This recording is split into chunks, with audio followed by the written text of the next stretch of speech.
ফিরে এলাম ছোট্ট বিরতি নিয়ে। আমি সোমা স্বাগত জানাই সংবাদ এখনে। চলে যাব পরের সংবাদে। এখন জেনেসিস রেকর্ড তরফ থেকে এবং শ্যাম সরকারের তত্ত্বাবধানে শিল্পী সুজয় ভৌমিক প্রকাশ করলো তার নতুন বাংলা আধুনিক গানের সিডি ইচ্ছেমতি।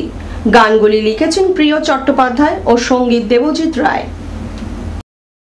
কলকাতা প্রেস ক্লাবে এক অনুষ্ঠানের মধ্য দিয়ে এই গানের সিডি প্রকাশ করলেন গায়িকা শ্রীমতী হৈমন্তী শুক্লা, সতীনাথ মুখোপাধ্যায়, অভিনেত্রী অঞ্জনা বসু, অভিনেতা বিশ্বনাথ বসু, শিল্পী সপ্তক ও ইমন।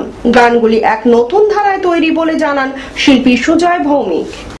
গানগুলো বেসিক্যালি মূলত আমরা যেরকম পুরোনো আগেকার দিনে যেরকম গান শুনতাম মেলোডি, যেটা আমাদের মধ্যে এখন হারিয়ে যাচ্ছে, তো সেইগুলোকে আমরা ফিরিয়ে আনার চেষ্টা করছি। এখন 80s-এর মেলোডিজ বা 70s-এর মেলোডি যেগুলোকে আমরা এখন ভীষণভাবে মিস করি, সেগুলোকে আমরা মূলত এই অ্যালবামে একটু আনার চেষ্টা করেছি। ওই গান আমি একটা রিয়ালিটি শোতে প্রথম শুনেছিলাম। এ তো নয় শুধু গান বলে একটা অনুষ্ঠান, গান শুধু গান। তো সেইখানে আমি দেখেছিলাম সুজয় এত ভালো গাইছিল এবং সব থেকে আমার ভালো লেগেছিল যে সব ধরনের গান গাইতে পারে।